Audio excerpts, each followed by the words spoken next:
10টা টাকা নিলাম। কানে কথা যায় না নাকি? শুনেছি। কেন নিলাম? শুধবে না? শুধিয়েছি কখনো? আমি যদি 10টা টাকা উড়িয়ে দিই? দেবে?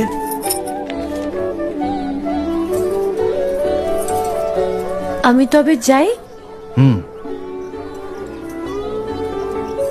আমরা থিয়েটার দেখতে যাচ্ছি। তুমি কি শুনলে আমি কি বললাম? বড় জ্বালাচ্ছ ললিতা।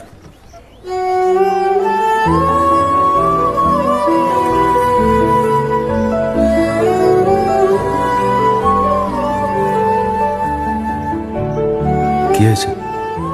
আমরা সবাই থিয়েটার দেখতে যাচ্ছি। আমরা বলতে? আমি, কালী, চারু। চারুকে চেনো? ওই যে পাড়ার মোড়ের বাড়ির আমার বন্ধুর ব্রাহ্মবাড়ি। হ্যাঁ, ওই চারু, চারুর মা আর ওর মামা।